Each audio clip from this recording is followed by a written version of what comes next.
ఆ లైట్ వేయటం ఆ, ఈ వ్యభిచారములో జీవించేటువంటి వారికి, అక్రమ సంబంధంలో జీవించేటువంటి వారికి వెలుగు పనికిరాదు. వారికి ఏం కావాలి? చీకటి. వెంటనే ఒక రాయో ఏదో వేసేవాళ్ళు, ఆ బలుబు బగలు కొట్టేసేవాళ్ళు, వేసిన మరుక్షణమే అది పోయేది. కాబట్టి ఇప్పుడు లైట్ వేయటం కాదు మనకు కావాల్సిందే, అసలు మొక్కనే కోకటి వేళ్లతో పెళ్ళగించేదిగా ఉండాలి విశ్వాసం. మనమేంటి ఎప్పటికప్పుడు రెమ్మలు కొట్టేసి మొదలు అడుగు నుంచేటువంటి ప్రార్థన చేయకూడదు.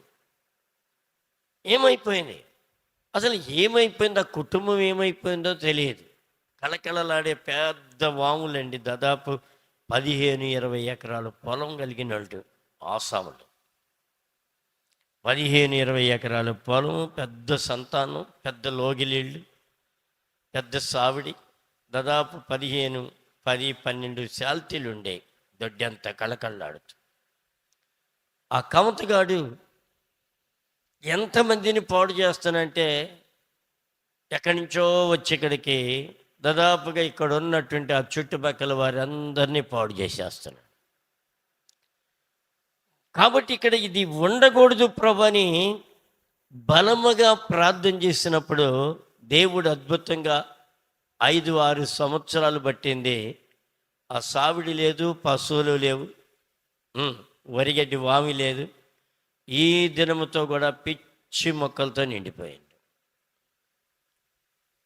వారు ఎప్పటికప్పుడు దాన్ని బాగు చేసి ఏదో వేయాలని చూస్తున్నారు, వారి వల్ల కావట్లేదు. ఇప్పటికి 3 సార్లు అయిపోయింది. చూడండి, నీ ప్రార్థన ఎంత బలముగా ఉంటుందో తెలుసా? నువ్వు చేసేటువంటి ప్రార్థన విశ్వాసముతో కూడిందిగా ఉండాలి. ఏదో నోటికి వచ్చింది, నీకు అవసరం వచ్చినప్పుడు ప్రార్థన చేసి కాదులే ప్రభా. విశ్వాసంతో కూడినటువంటి ప్రార్థన నీ జీవితంలో ఉంటే దేవుడు గొప్ప కార్యమును చూపిస్తాడు ఆయన.